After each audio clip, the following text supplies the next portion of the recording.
Antonio, quantum computers is the wild card. It could be a game changer. It could change the entire landscape of artificial intelligence. Let me explain. At the present time, our most advanced robot, some of which are built in Japan and also at MIT, have the collective intelligence and wisdom of a cockroach, a mentally challenged cockroach, a lobotomized, mentally challenged cockroach. These cockroaches take about 6 hours to walk across the room. They enter a room, they see lines, circles, squares, triangles, but they don't know the fact that they're looking at chairs, desks, tables, peoples, lamps. They see better than us. They don't know what they are seeing.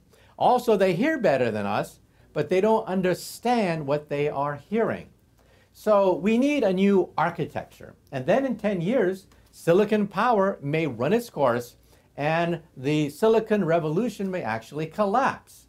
We're used to the fact that computers double in power every 18 months. That can't go on forever. Moore's law, which is the foundation of modern society, may eventually collapse in 10, 15 years. So we physicists are looking for a replacement. A replacement. Molecular computers, atomic computers, optical computers, and quantum computers. Quantum computers compute on atoms, not silicon. They are as small as you can get in terms of information storage. You can't get smaller than an individual electron. And they work by looking at the spin and the orientation of electrons. If I put an electron in a magnetic field, it can spin up or it can spin down. That would be a 1 and that would be a 0. But in quantum mechanics, it could also be in between 0 and 1. So a bit 1, a bit 0 can become a qubit, anything between 0 and 1. Now, to be fair, the world's record for a quantum computer calculation is, 3 times 5 is 15. Now, you probably already knew that. 3 times 5 is 15. But remember, that calculation was done on 5 atoms.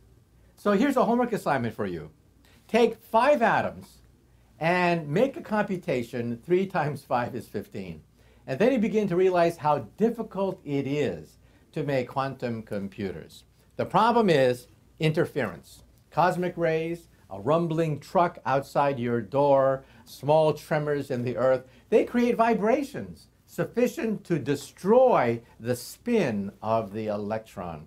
And that's the problem. That's the reason why we don't have quantum computers. And remember, if you can solve this problem, if you can create a quantum computer that computes on individual atoms and electrons, you would be heralded as the next Thomas Edison.